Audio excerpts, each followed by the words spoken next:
adventures in imperfect living. Hey, greetings, folks. I'm Greg Willits from RosaryArmy.com. And I'm Jennifer Willits. There you go. Say it again now. I'm Jennifer Willits, his very prepared wife. I am so prepared. If you were prepared, I probably would have had time to do a sound check to make sure that wasn't muted just now. I was just saying. Yeah. So how many, what's the hours that you spend on the podcast each week? Just curious. Hours? Yeah. How many hours do you spend on the podcast each week? I would say one a week, and it's the 1 hour that I'm actually sitting here at the chair. An hour a week Yes. is about what you're... Yes. Yeah. Oh, okay. I was just curious. Okay. Yeah. Okay. Yeah. Okay. That's a... And you probably are triple me. Whatever I do, you do probably 3 times as much. Yeah. I mean, if I were to stop, I'm trying to find my other. There it is. I have the wrong microphone thing on. This is the one that I use for when I'm doing audiobook work because that cuts down on the plosives, and then this one is the more streamlined. Sorry about the clicking and stuff. Okay. So this is more streamlined. I hadn't switched it up. So I was just for no reason whatsoever. I was just kind of like thinking about the amount of time that I spend, on an episode every week. It's just for no reason whatsoever. Greg, I would like to express my Other than- gratitude and thankfulness to you for how hard you work on this thing that we do called podcasting. And I'm so glad you're the one running the show. Do you not want to know why I was thinking about you don't want to know what the reasons are? I mean, sure. Tell me. Now I'm just gonna sound like a jerk. I just realized that I hear it in my head now because you're not playing along right. You're not. I'm being too nice. Yeah, you're being way too nice considering what just happened right before the show began with me sitting here for half an hour. Well, okay. Here's the relatable, universal takeaway, especially if you are married. Okay, I will say that it probably hinges upon that point. You need to be married, and one of you in your relationship needs to be the on-time person, and the other one of you needs to be like, I just need 5 more minutes. I promise. I just need 5 more minutes. I'm coming. I'll be right there. I just need 2 more seconds. Just 2 more seconds. 10 How many? No. 10 minutes is what I was told. You needed. I stopped. Right. I said, "At what point will you be ready to do the show?" You said, "In 10 minutes." And, sure. And I'm looking at you, and you had to look like I had a guess. No. Guess. No. That was you calculating. You're like, I got to do this and this, and so 10 minutes. I was giving your assurance. I was giving your word, Jennifer. And your word is your bond. And what I will say is, I know this very thing happens between married couples most often when you're getting ready to go somewhere and leave the house. And one of you is like, I'm ready to go. What is so hard about being ready to go at a certain time? Normally that doesn't happen to us. Every now and then it will happen to us when we're doing something like this. Okay, this is for you video watching people. I'm flailing my arms around so that you can see what I'm doing. Normally we are in sync and we move at a very similar speed, but today was not that day. And I will come clean and I will admit I did not manage my estimation of time very accurately. And I thought 10 minutes was good. Wait a minute. Apparently I needed to double that. You're making it sound like this is an isolated incident when we're preparing for a podcast that just saying, today was this. You said 10 minutes. It's not a problem. You said 10 minutes. I said, I'm going to go upstairs. I'm going to prepare the lights. And I sat down in the chair and then I literally waited over half an hour. Okay. And I came downstairs. But that's not a. But I'm here now. You are. Man. I'm here now. I thought this was going to be a much funnier bit than it is. No. This is starting to feel like an argument now. I'm trying to spare you from going down too far. I thought we were going to do a funny bit about this because just a minute ago, I gave up and I went downstairs with my iPad and I laid on the bed. I said, I'm just going to wait on the bed until you're ready to go. And then you could text me. And then you're walking through like covering your face up as you're walking by me because you don't want me to see your face. And you were laughing. So I thought, we're going to laugh about this when we start the show. And we did. We laughed. I didn't feel like I laughed just now. I felt like I just got in trouble for revealing something behind the curtain. No, we're good. Everything's great. I'm excited. But I do wonder. I wonder, at the end of time, and we have to account for our time. At the end of time, and we have to account for our time. The choices we made on how we spent our time. There are times where I just want to start over the show, and other times where I realize that would be wasting more time. So we just got to push ahead. Yes, we are. Welcome to the program. I wish Ben, our wonderful video editor, could do one of those little sparkles on my smile, like I have clean teeth, like ding, because that would have been fitting. That would have been a funny little video bit.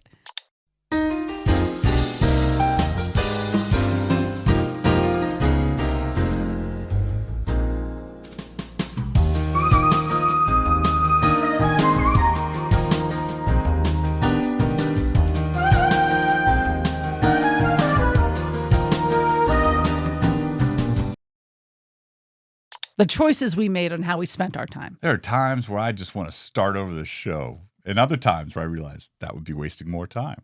So we just got to push ahead. Yes, we are. Welcome to the program. Ding. I wish Ben, our wonderful video editor, could do one of those little sparkles on my smile, like I have clean teeth, like ding, because that would have been fitting. That would have been a funny little video bit. Well, not as entertaining for those just listening, through their car stereos or whatever. So listen, in our defense for just being grumpy, I'm grumpy. I'm fine. See, that would be the name of our little dwarf doppelganger. Well, Grumpy is actually a dwarf, but there was not one called Fine. I'm fine. Oh, that would be like there's happy, sleepy. No, it's Doc. not I'm fine. It's what's the word when you're just like sort of like everything's fine. We're just sort of like oh man, like you're compensating, you're suppressing the chaos. I don't know. Suppressant dwarf. Suppressant. I'm a suppressant. Okay. We got some stuff to talk about. We got a story to share with you, and it's talking about dealing with disappointment. I was disappointed just now, for example, that we didn't. I can't believe I did what I just did. I brought the iPad down, and I let on the iPad. I had one of the most important pieces of notes. I was prepared. I had the thing pulled up right here, and now I'm going to have to do a quick Google search for it. Do not act like I didn't have it ready to go. You know what? If you want to just get up and go get it, I deserve that. I'm afraid of what you might say while I'm gone. You can just let me be here in front of all the equipment. I don't trust you and now. I could stare directly into the eyes of all those who are watching on the other side, and I could say whatever I want. Here is what I was going to say, and hopefully I can pull this up. And I'm trying to pull up Liturgy of the Hours because I feel like the reading that, so as we're recording this, it is June 16th. It is Feast of the Sacred Heart of Jesus. So happy feast day to you. One of the things that we've been struggling with a lot of things lately, and we've shared some of the difficulties with you, but there's been a story that we haven't shared with you. There's something that has been on the horizon for Jennifer and Lily and I for the last 2 months, and we've been praying constantly about it, and we have been looking forward to it, but we've also been nervous about something, and it was all supposed to come to a head this Sunday in 2 days. 2 days from now, on Father's Day, no less. This was all supposed to come together. And yesterday, finally, everything fell apart. And so part of the stress of trying to get Ben driving and getting him a car and doing that like really accelerated, as soon as he came home, had to do with the thing that was going to happen this Sunday.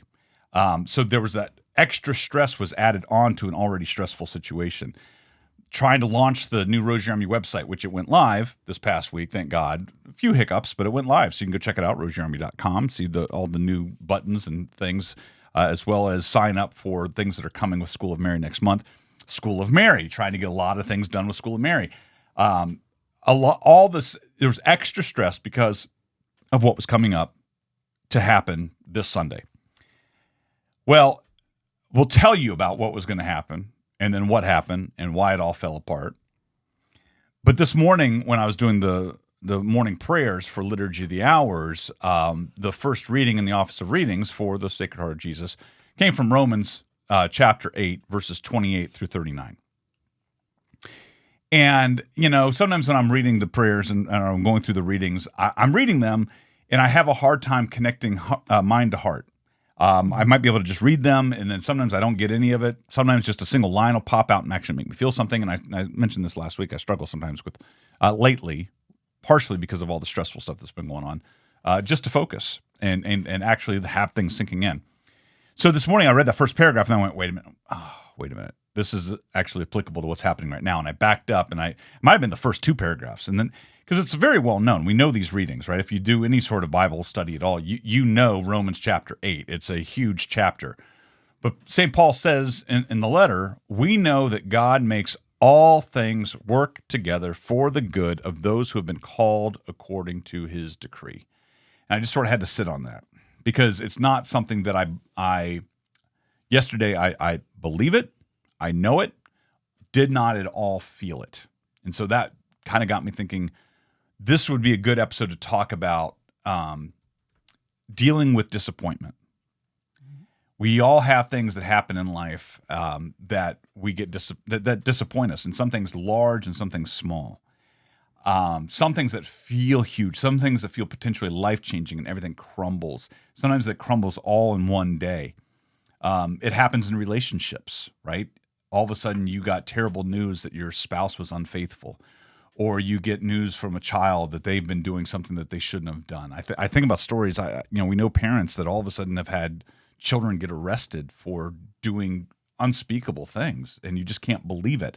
And then you think about how their lives just completely changed, and you think, where's God in the middle of this? Well, Romans chapter 8 is telling us where God is. We know that God makes all things work together for the good of those who have been called according to his decree. Those whom he foreknew, he predestined to share the image of his Son. Well, his Son suffered, right? We know that the Son might be the firstborn of many brothers. He's the firstborn of the dead. Jesus died so that he could be risen, so that he can lead us all to eternal life. So he is the firstborn of many brothers, and brothers, brethren, right? Depending on the translation of Scripture that you look at. Even if it doesn't say brothers and sisters, it's all of us is what it means. The language is there. The language is implied without us having to, worry too much about the modern day. Well, we got to make sure that we're super inclusive, and we say every, pronoun known to person. That's not necessary. We know that Jesus is the firstborn of many children of God. And through our baptisms, we become children of God. Those he predestined, those who God called to baptism, those who God called to the faith, those of us who are predestined, he likewise called. Those he predestined, he likewise called. So he called us forward in this way. Those he called, he's also justified. As Christ is justified, we are justified in our baptisms. And those he justified, he in turn glorified. That we have a glory that we can look forward to. Great, but it hurts now, right? We don't want to hear it. It's great later on down the road, 50 years from now when I die, all those good things, great. What about right now when it really, really hurts? What about right now when there doesn't seem to be a solution to anything? How are all these things working together for the good of those of us who have been called according to his decree? Well, St. Paul goes on and says, what shall we say after that? If God is for us, who can be against us? Is it possible that he who did not spare his Son, but handed him over for the sake of us all, will not grant us all things besides? So in other words, listen, God allowed what happened to Jesus to happen to Jesus, knowing of the good of all things that will work together for those who have been called according to his decree. So even something as horrendous as the crucifixion and death and suffering of Jesus, the scourging, the spitting upon, having his mother have to see these horrible things, having his friends betray him and run away, having all these terrible things, having a soldier jab a spear into his side, having a criminal on another cross mock him and deride him. All of these things as he died, all these terrible things. If God is for us, who can be against us? Is it possible? Is it possible that he who did not spare his own Son but handed him over for the sake of us all will not grant us all things besides? Who shall bring a charge against God's chosen ones? God, who justifies? Who shall condemn them? Christ Jesus, who died, or rather was raised up, who is at the right hand of God and who intercedes for us. So all the problems aren't really our problems. All the problems belong to God. All the problems belong to Jesus Christ, who died for us and intercedes for us. Does Jesus really love us right now in the middle of our sufferings? Because it feels like we're not being loved very much. Well, who will separate us from the love of Christ? St. Paul goes on to. Trial, distress, persecution, hunger, nakedness, danger, the sword. All these problems, right? Will these take you? Will these separate the love Christ has for you from that love? From you? Can nakedness separate Jesus from you? You know, basically meaning you lose everything. Danger, persecution, being attacked physically, distress, trials, right? Hunger. Will those things separate you? Scripture says, and St. Paul reminds us in his letter to the Romans, for your sake we're being slain all the day long. We are looked upon as sheep to be slaughtered. Yet in all this, we are more than conquerors because of him who has loved us. Christ has loved us so much so that, go back to that first paragraph, that those he predestined, he likewise called. Those he called, he also justified. And those he justified, he in turn glorified. Those whom he foreknew, he predestined to share the image of his Son. And the Son might be the firstborn of many brothers. St. Paul goes on, for I am certain that neither death nor life, and you know this is a very well-known passage, neither angels nor principalities, neither the present nor the future, nor powers, neither height nor depth, nor any other creature will be able to separate us from the love of God that comes to us in Christ Jesus our Lord. So why do bad things happen? Well, because they happen to Jesus.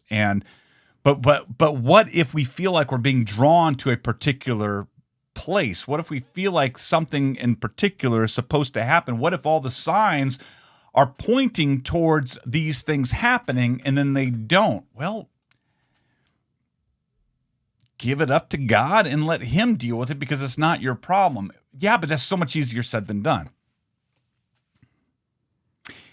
We have to go through these things because these things expose in us the things that need to be exposed so that they can be taken out more perfectly and so that we can be more perfected. The thing that has happened in the last 2 months that fell apart yesterday, I'm really kind of horrified by how many imperfections have been exposed in me and in you and even in our daughter. Because of the way that we responded to the negative things that were happening as things were falling apart. And our impatience. But at the same time, there were signs where we were super faithful, super hopeful. But when it came down to it, it suddenly became, and I'm speaking for myself. You can, I certainly obviously can't read your mind. I don't know what was in your head. But I think we all had moments of just like anger and frustration that we weren't getting our way. And it wasn't going the way that we thought it was supposed to. And what we wanted wasn't happening. And we're praying and praying and praying and having all these people praying and behind the scenes and offering to pray for, that we kept thinking that we're doing the right thing. And in the meantime, we're just being all terrible. So do you want to respond to that, or do you want to talk about behind the story of the story that I'm talking about right now? Do we want to give the details of what it is that's going on? We can. I think the only thing I would like to add to this is how often, when push comes to shove, when the rubber meets the road and you are given really disappointing news, it does expose how you handle it in that moment is just revealing what your character is. Right. The only other time I felt this level of disappointment would have been every time we have tried to sell a house and we thought we were there. And then poof, the whole rug got pulled out from under our feet. We moved everything out of the attic and started boxing it up. That was the worst. Preparing it to put into a U-Haul. Yeah. And then finding out now you need to put all those boxes back up in the attic because the house thing fell apart. And I was actually texting this with Catherine today because I knew she would understand exactly what I'm talking about. And I know you'll be able to understand exactly this other dimension that comes with disappointing news. especially when you're building up to a particular date where you're going to do something big, it's not just getting your household in order to do something. It's the brain space that you are kind of expending energy up for that event. So there is an emotional and psychological momentum that is also occurring, which happens with house selling, all those big life events. And then when the thing that you have expended energy for goes away, you're just sort of like flailing in space mentally because now you don't have, the object was not met. And so that energy has nowhere to go. And it throws you in turmoil, emotionally speaking, even though you know everything's fine. You know everything is fine, but you can't prevent that outcome, that emotional turmoil outcome feeling from running its course, which is what we had to kind of go through in the last 24 hours. 48, 72, 8 weeks. But we're people of faith. We believe in God. Well, that's the other God's thing. going to do this. That's This the is other a thing. miracle. And so then you start to feel a little bit of shame and guilt because you're starting to doubt God. And then you're like, well, maybe I'm just not as good at this Christian thing as I thought I was. So do I not have faith? Yeah, exactly. I mean, or is exactly. I thought we were in alignment on your will, Lord, so maybe not. Well, before we go into the details So of now what we happened, I mean, you Yeah. talked about house sales, right? Yeah. That and I feel like it's either you and I or my therapist and I had this conversation about That's really funny. one and the same, right? Doors opening. I mean, how much are the doors? How much are we like shoving our shoulders and demanding the doors be opened up for us versus the doors being opened up for us wide and everything? And I think this is what was frustrating me was with the story we're about to tell you is I felt like we were forcing something that wasn't supposed to happen. And I have felt like that for a while, for several weeks, that we were forcing something that just I didn't think was supposed to be happening right now. And it reminded me of when we first moved to Indiana, when we moved to Indiana, when I first showed up. And I can't remember if I've written this lately, and I'm forgetting everything lately.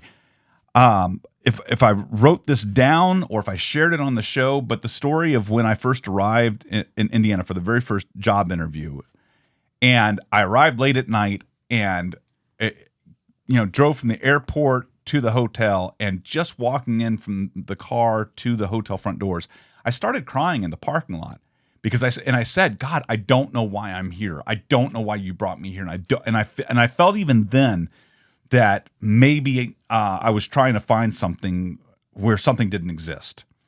And Oh, man, you just made me think of something. Because there is a difference between thinking that God is giving you something or if you are just taking something. Right.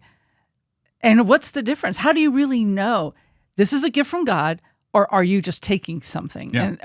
So are you receiving or are you taking? Right. Becomes the big question in the end. And sometimes you cannot tell.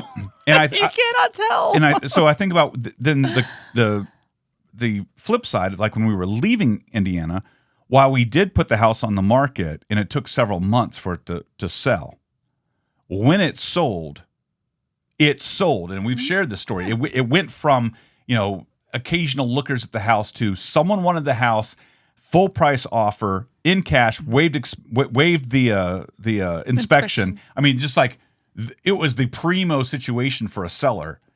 But only gave us 2 weeks to get out of the house. Well, we flew down to Georgia and we found the house that we're in right now, like the next day, and then somehow miraculously within 3 weeks we were living in this house. So we went from June 14th to February 7th, from no offer on a house to being in a new state in this house. That's the kind of thing where it's like you just know God is opening everything worked together there. Right. But still, even now, in light of how you started off this show reading Romans 8, we know. I started off the show complaining about waiting for you to arrive. Okay, fast forward that. When you got to the part of the show where you were reading Romans 8. Where you got to the part of the show that mattered. Because we quoted scripture. God can work everything to our good. Right. Everything. Including the mistakes Right. we make. Yes. So when I was walking across that parking lot, And I think about this all the time, Yeah. the what ifs, what ifs, what ifs, what ifs. What if I had said, I'm not supposed to be here and I'm not going to stay? And I just didn't go to the interview. If I just went back to Colorado, now that could have led up to a whole other set of mistakes, right? Yeah. But I just remember that, and I feel like when my intuition screams at me, anyway. You can't play the Flash trying to go back in the past to fix. No, you're absolutely right. mistakes. You're absolutely right. But I think that there's a lesson to be learned of listening to, is the Holy Spirit trying to protect you right now from something? Well, sure. Oh, yeah. And so, okay. I believe that. So there's a couple of recurring themes that we've had on the show over the last few years. One of them is that we have been dancing around the whole idea of going on a pilgrimage, both from a personal perspective of with the family, wanting to go somewhere, and then doing it also as a part of Rosary Army. And then we had a sponsor a couple years ago who sponsored the shows for a year, Select International, our friends over there. And that just planted a seed that we do at some point want to do pilgrimages for Rosary Army. So in the middle of that, the other thing that we've been dealing with, that we've talked about and been very open, my own various mental health issues that I've been struggling with for over 5 years now. And actually, since I was 12, I've been dealing with these things, but really they came to a head again. I feel like, I want to be healed of these things once and for all. I'm seeking help, but I even feel like it, and I know we've shared this, and I don't want to go into this whole story. I feel like in around 1999, 2000, I actually had an experience, a spiritual experience of temporary healing. I felt like I was given a temporary break of multiple years where the mental health issues just were paused, and it was wonderful. And then for they came back. I think it started coming back before I was willing to acknowledge it. But even when we were on the radio show, there was like a whole week we had to take off because I was dealing with the thing where I just felt like I had a claw on my chest that I could not shake. And it was just the amount of anxiety and stress that I just couldn't understand. So this is something, and particularly in the last 5 years, when we finally started talking about it on the show, it keeps coming up. And, this is something that we're struggling with. So the pilgrimage thing, and then the wanting to be healed. So a couple months ago, 2-3 months ago, we had Marlene Watkins on from the North American Lourdes Volunteers. And it was a wonderful show about seeking healing through the intercession of Our Lady of Lourdes, Lourdes, France. For those of you who aren't familiar with it, the story of Saint Bernadette. There's a very famous movie, The Song of Bernadette. Our Blessed Mother appeared to Saint Bernadette in 1858 and said, "I am the Immaculate Conception." That name that is a part of our faith, right? It's such an important part of the faith that Mary was set aside for a special purpose, and that special purpose being the tabernacle of Jesus Christ, so that Jesus might come through Mary into the world, and we might go through Mary to Jesus, and to have that special relationship with Christ through his mother, because without her, he could have come into the world. He's God. He could have done whatever he wanted, but he chose Mary to come into the world through her. So she's a special part of our salvation history. She is the new Eve. And so many people, just this week, I got an email from Protestant just saying, all these negative things about our Blessed Mother, and it just baffles me. I'm like, my goodness gracious, you're saying these things about the Mother of God. And how offensive it is to look at Mary as just this, she's just this carrier. She's just this conduit. She's just this reusable thing. Is how so many Protestants, I hate to say it, have talked about our Blessed Mother. So when we had Marlene on the show, and Marlene's story of healing from a mental health issue herself, when she went to Lourdes, her appearance hit two sensitive spots for us at the same time, right? The idea of pilgrimages, and Jennifer, you got really emotional while we were talking. You just felt like Lourdes is a place that you're supposed to go, and I feel it too. I didn't say it as bluntly as you did. I think partially because I'm scared to, kind of claim something like that.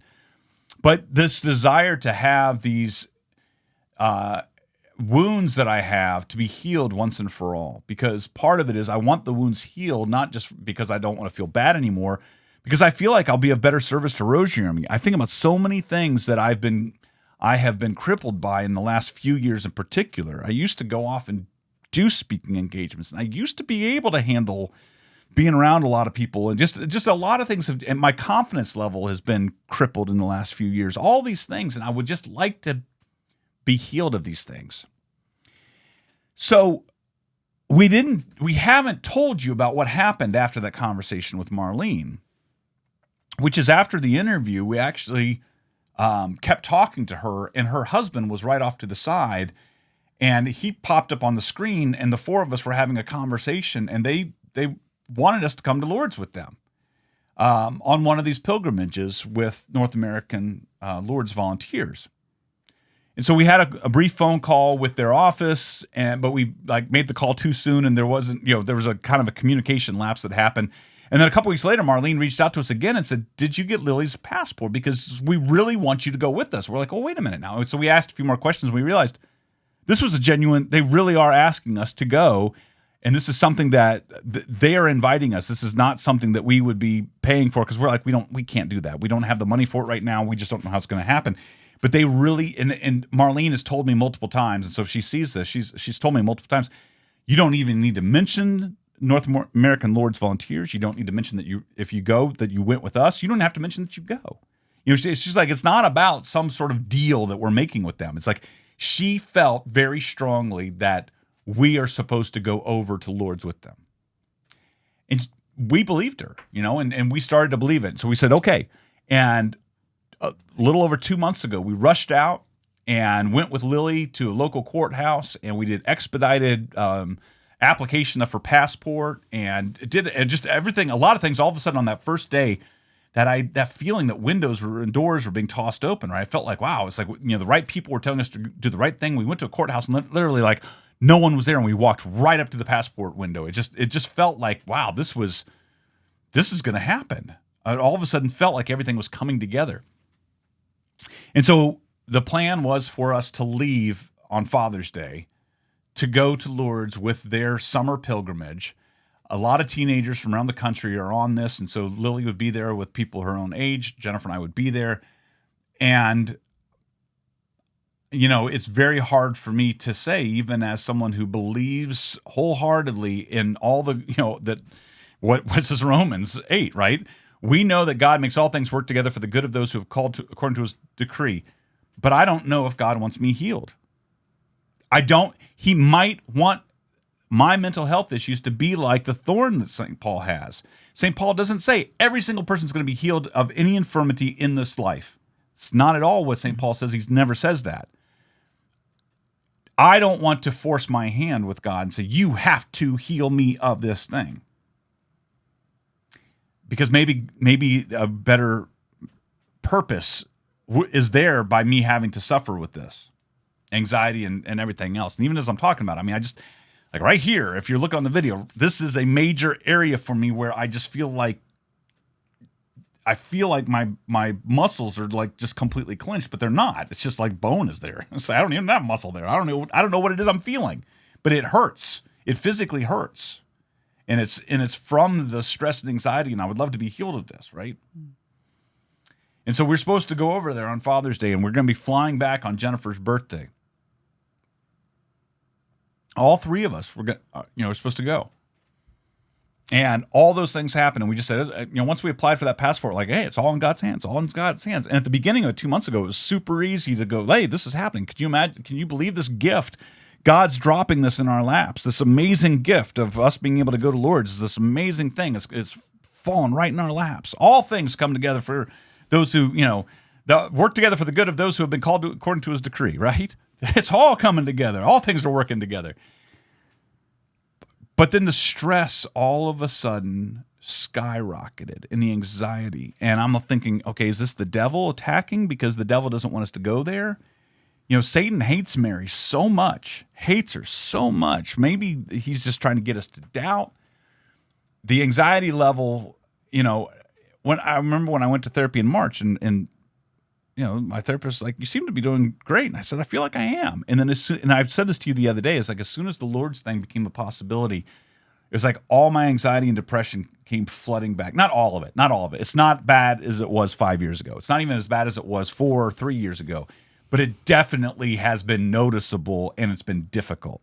And so going back to what we originally said, right? It's like when something bad happens, you start to you see your weaknesses, not just with what you're suffering, but from how you react, your thoughts, how you take it out on other people, that kind of thing. And it's been very, astute listeners and viewers have probably picked up on it in the last couple of months, and even at the beginning of the show, it's like it's like I don't even know what it is. It's like Dark Greg comes out. It's like old Star Trek. You knew it was evil Spock because he had a goatee. I feel like I should change my beard pattern based upon how I'm acting on a given day. So that all these things were happening, and we were feeling more and more stressed as we're getting closer and closer to departure, because we were told that the expedited passports are taking 7 to 9 weeks. And the United States Passport Agency is telling everyone that because it's on their website. Yeah. That is the official position of the United States Passport Agency. We'll get to that. We'll get to the U.S. Passport Agency in just a second. We could devote a whole show to helping you. If you need to get a passport, here's what you need to know. It was that's what it said on the website. That's what we were told when we applied. And so you can go on. There's a website where you can just check your passport status.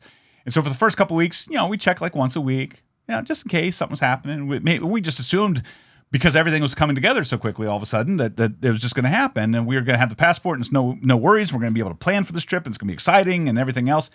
Bought some new pants, bought some new shoes. It's like we had to have new clothes because I don't shop for clothes very often. And they say for the cathedrals and the churches over there and everything, the particular dress code, and so it's like I can't wear my Rosary Army t-shirts and shorts all the time over there.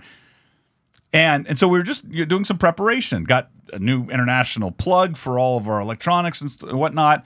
Even bought a microphone set that I was hoping to be able to, my hope, and I had been envisioning a really special podcast. We wanted to surprise you. We didn't say anything on the show because I wanted to go over and I wanted to record a podcast over the course of our week there and share kind of our fears and apprehensions, but then for you to see the gloriousness of what God does over the course of a week in Lord's. That's what so I at least had that hope that something amazing was going to happen, that we could then I could piece it together, and that would be the podcast for the week, and that you wouldn't even know it. And then all of a sudden, what the heck? Greg and Jennifer and Lily are in Lourdes. I was hoping to surprise you that way.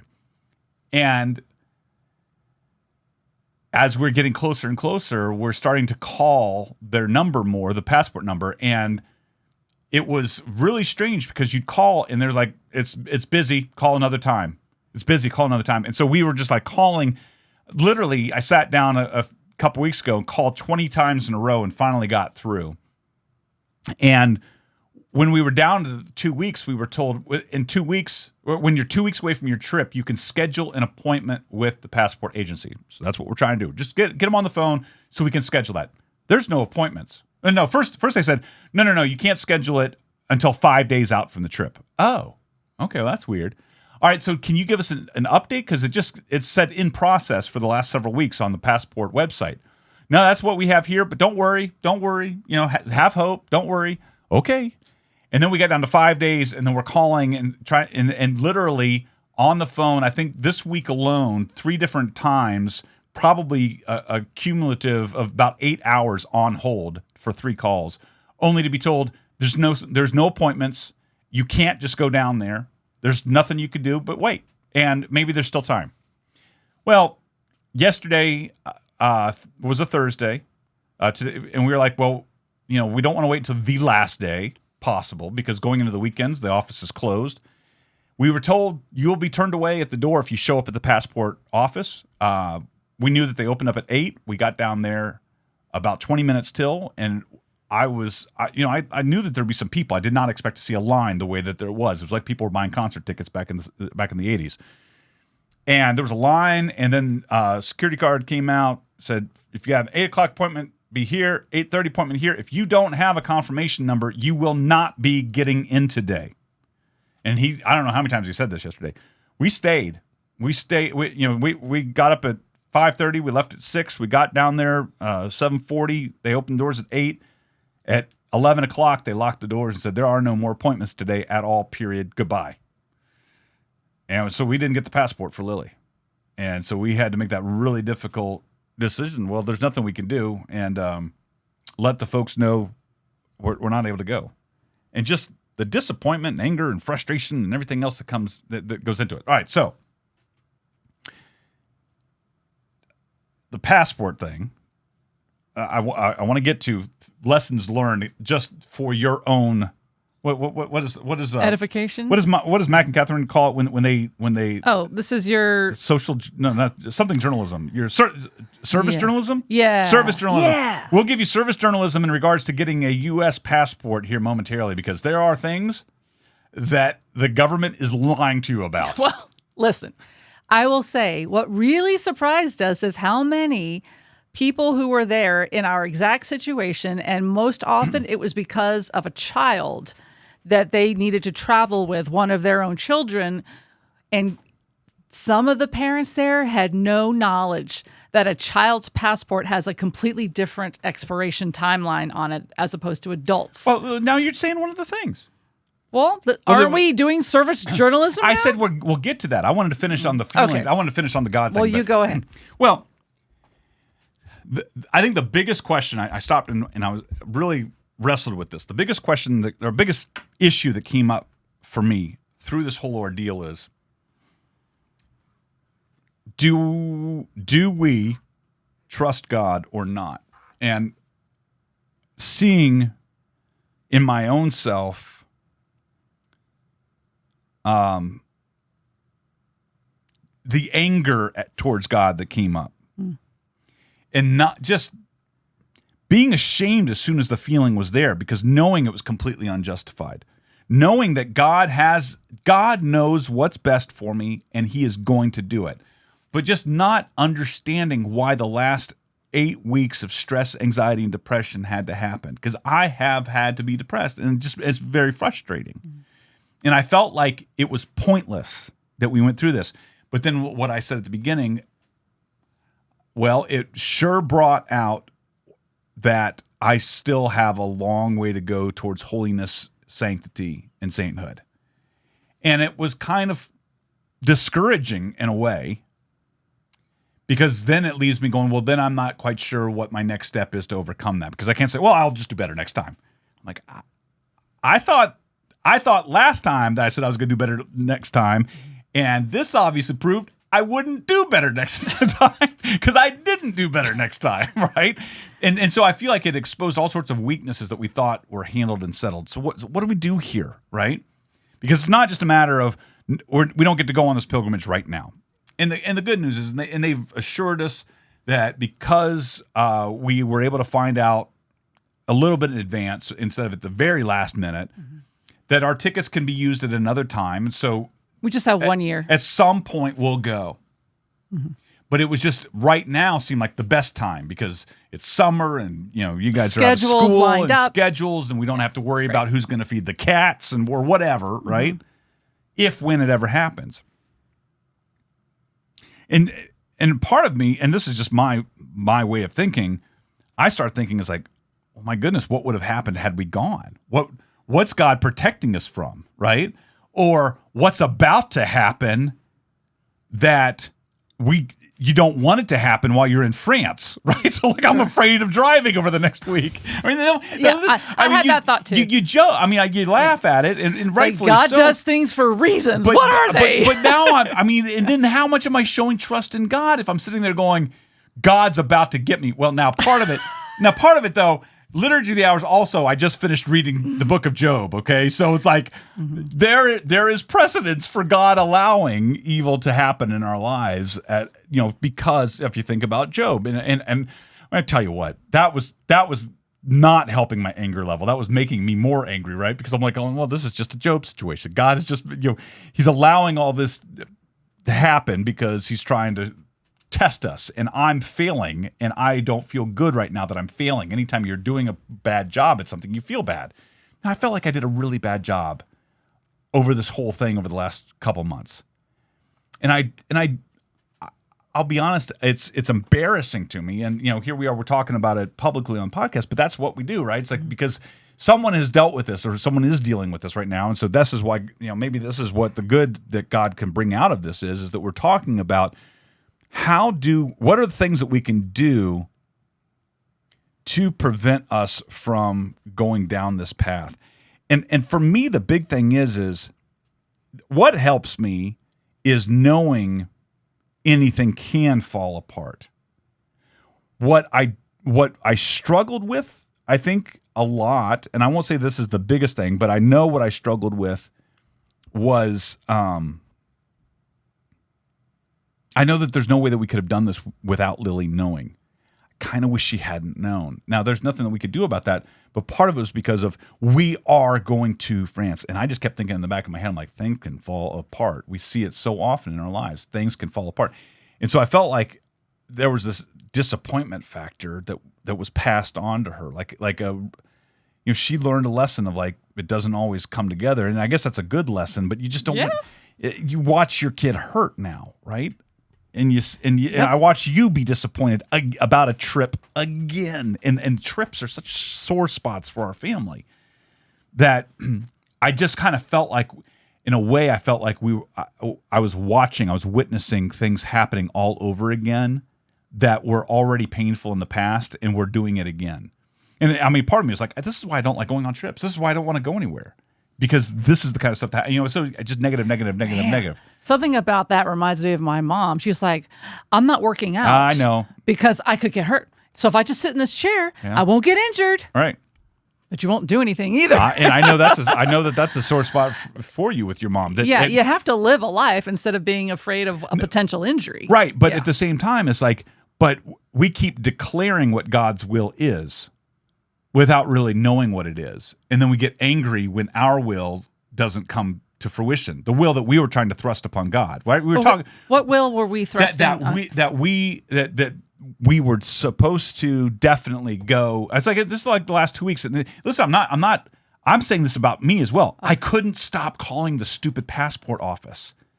Mm-hmm. How many hours I walked around this week with my stupid phone with me on hold, pressing prompts every 20 minutes like a lab rat, just trying to get another treat falling down the, stay on the line, press 2. Oh, 2. to have a representative eventually before the end of time come on the phone, press 2. 2. I mean, it's just like, well, honestly, we had to do that. We had to. We didn't. And here's kind of what I'm wrestling with today. Now that we know it's not going to happen.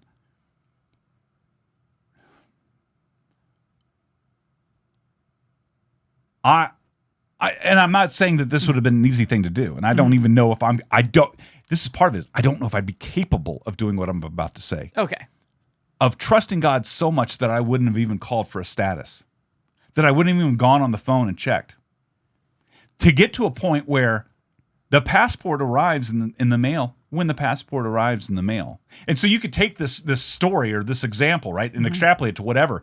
When is that person going to call? When am I going to get that job? When is this thing going to happen? And the waiting. And this is what I want. To get to a point of complete and total abandonment to the providence of God. And realizing this experience made me realize just how far away I am from that abandonment. Because, but then you're like, but you have to be prudent because we need to let the organization know that our passport didn't arrive. We could have just said, if I don't have it by Friday, before we go, then I'll call them up and let them know. And it is what it is, and I'm not going to worry about it. Can you imagine getting to that point of non-worry? Because some saints have been able to do that. That's a level of perfection. That's a level of true trust in God. And so, the big thing that came up for me in this, certainly I don't have a lesson or all the steps for solving it. But I've been reminded of just how far we have to go to truly be able to get to that point of complete and total abandonment. How do we surrender completely, right? One of my favorite parts of the Liturgy of the Hours is Tuesday of week 2's psalmodies, the 3 psalms in the office of readings. One of them is just surrender everything to God and he will take care of it. And I love it. I love that phrase. Wait. Oh, Jesus. I surrender. Yeah, I surrender myself to you. Take care of everything. Right? That's Don DeLindo. It's a sticker on my water bottle. But it's when we say the platitudes versus when we believe them are two totally different things. Yeah. And what can we do to get closer to actually believing these things? And I mean, truly believing them to the point where we act it, we feel it, and it's a part of our brain. And so that's, if anything, that's what came up throughout this whole thing. Well, there's a lot of good that came out of this experience. One, because it does show our children that life is full of these disappointments that are completely 100% out of your control. You just have to respond to those very hard moments and try to see God in it, even though it just hurts and you just want to cry, and that's okay. You're going to be fine. You're going to be fine. And that's what we had to do. We had to go through that lesson, and it's okay to cry. If you feel like crying, then cry. That's part of our human emotional response to bad news. It's sometimes how we respond to stress. What we definitely have to fight against is when we take that negativity and it leads us to sin. That's what we have to draw a line and say, no, maybe I need to be silent lest I say something damaging right now. And I don't want to say words because they're loaded with venom right now, so I can't, pass on damage just because I'm hurting. So we have all kinds of things to wrestle with. The problem with that, though, and so this is that you just reminded me of something else I struggled with. I'm like, there were too many times in the last 2 weeks that I didn't say what was hurting me. And I stored it and I kept shoving it in, and then it would come blasting out like a pipe bomb. And so we should say when we're hurting, we should be able to express I'm very sad. I'm very frustrated right now. But the problem for me is that I kept trying to put on a brave face, and it just backfired tremendously. Right. And I understand that. And you are very versed in knowing what it's like to be the person who suppresses because you don't want it to be a pipe bomb, and then it comes out like a pipe bomb anyway. But we also have to be on the receiving end of somebody else's pipe bomb going off. So, and I know, or silent seething can also be just as painful, because I got that. I think we both were doing that. It's like we feel it from the other person, right? And so we also have to let Lily have her emotional reaction to things. And remember, she's 14 and she's learning how to respond. So we got to let her go through it, and then we correct when we feel like it went too far. It's like, okay, we get it. It hurts. You can cry. You're good. You just let it out, but here's the good. Here's what we can hold on to. And I don't know, processing bad news is just going to be different for everybody. I mean, No. We have to come up with the one way of processing bad news before the end of the show.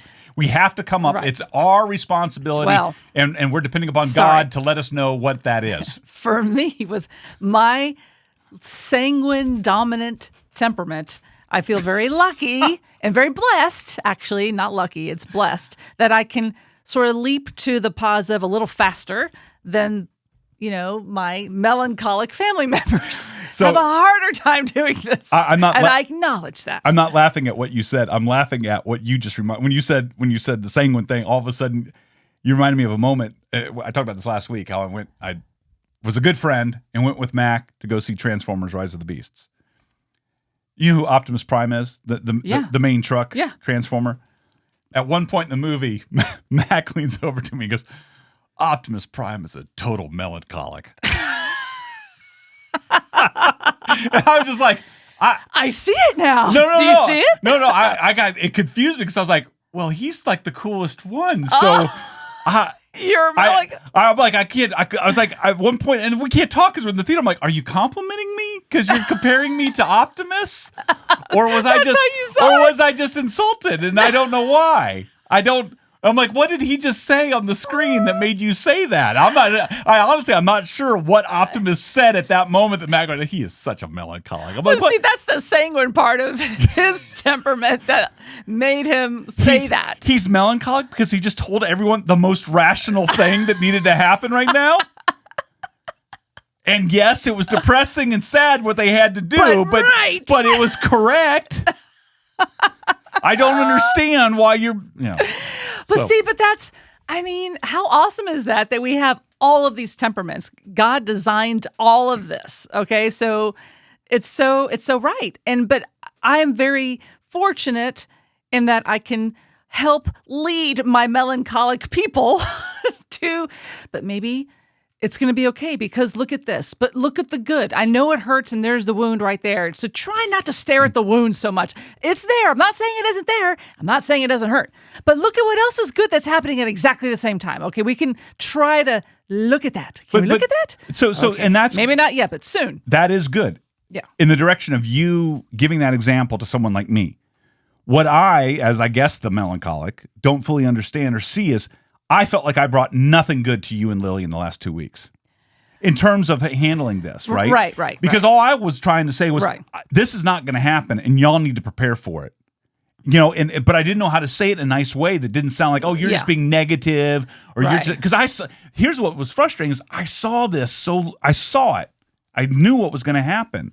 I foresaw almost every single thing that came to fruition, right down to us going down. I had so much stress and anxiety before we went down to the passport agency. It pretty much played out exactly like I anticipated. Okay, you're right. But I'm not asking to be right. I'm not. Right. That's the thing. I'm not asking to be right. I didn't want to be right.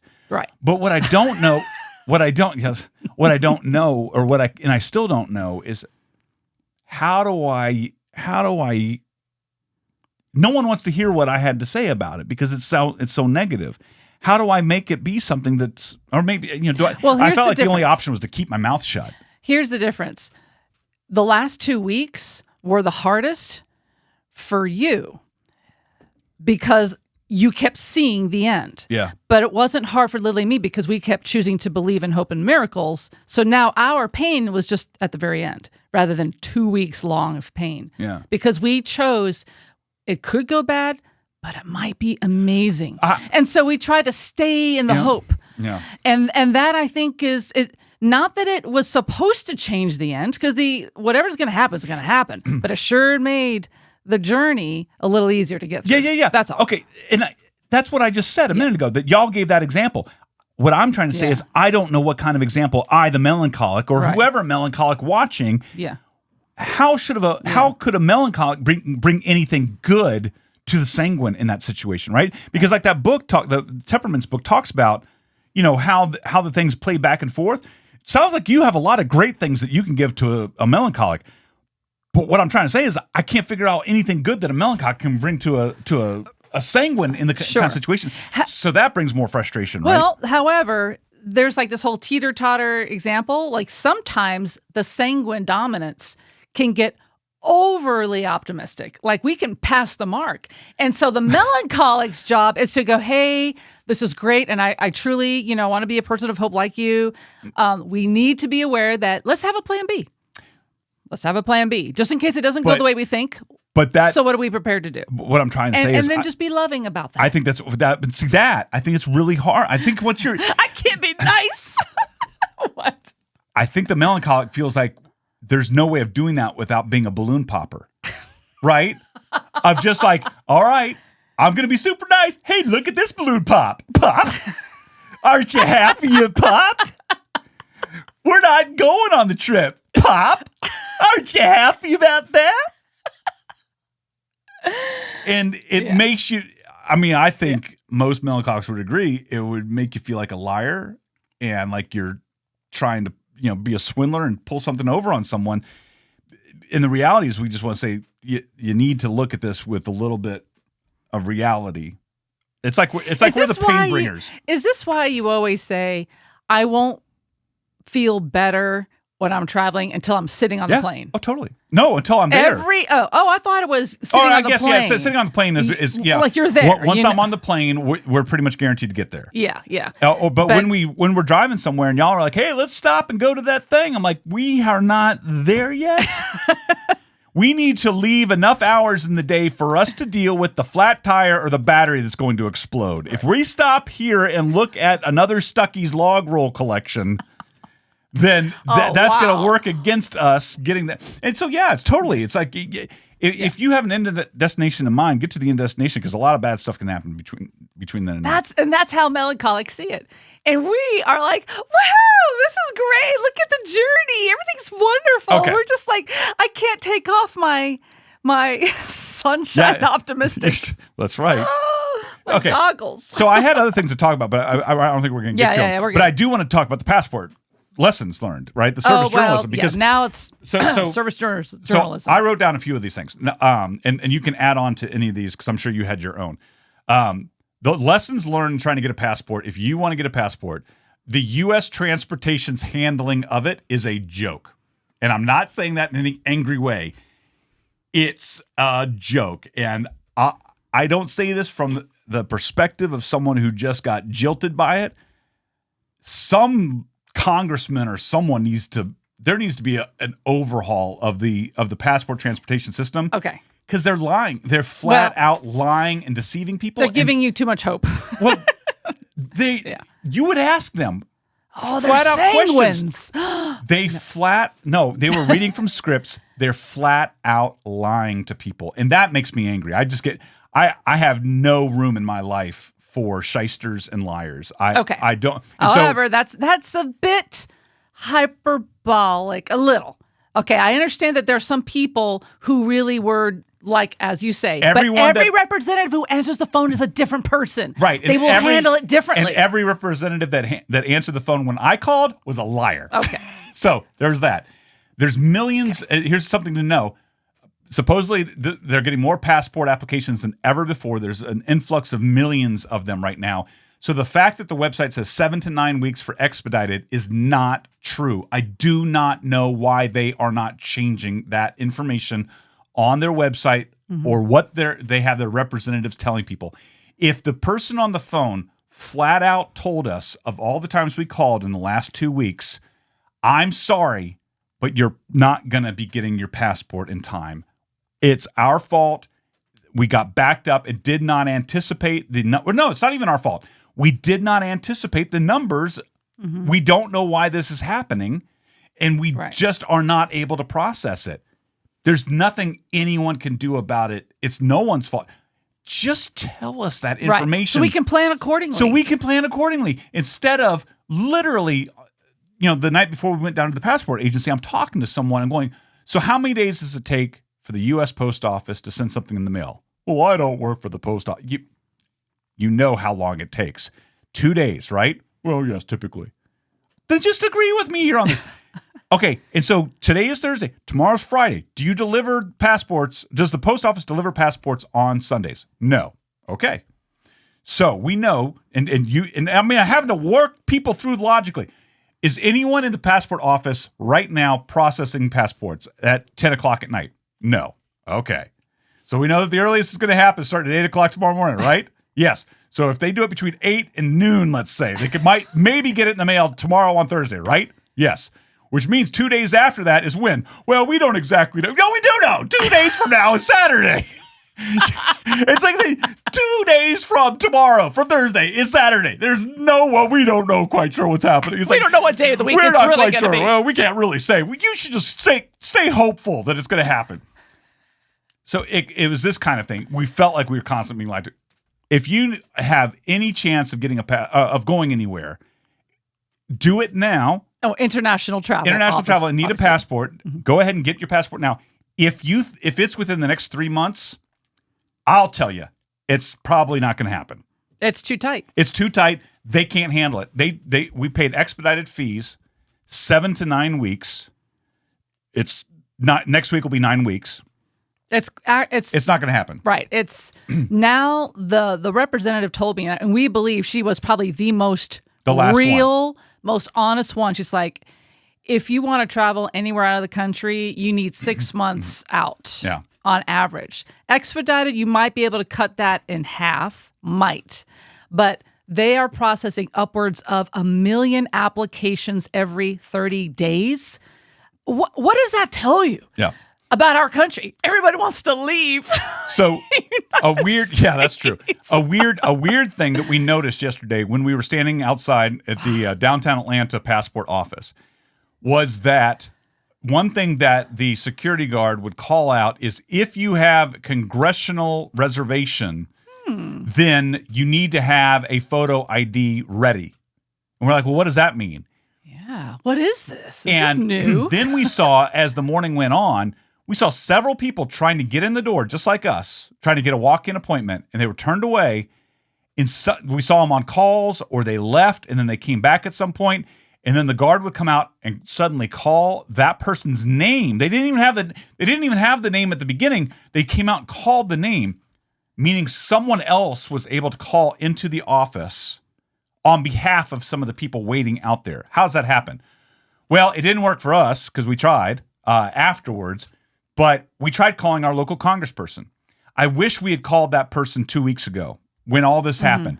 So if you are in a position right now where you're a couple of weeks away from international travel and you don't have your passport yet, call your local congressperson now and see if they can possibly help you to get an appointment at the office. At the nearest passport agency. Which, you may have to drive a couple hours to get to, but you have to have some prearrangement to get in the building. And you will not get it. I mean, talk about winning a lottery. For all the times we called, yesterday morning, I was able to get an appointment while we were in line for Seattle.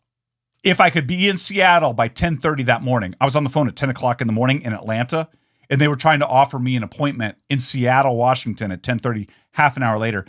And I just had to decline. I said, I'm sorry, but my teleportation device isn't working today.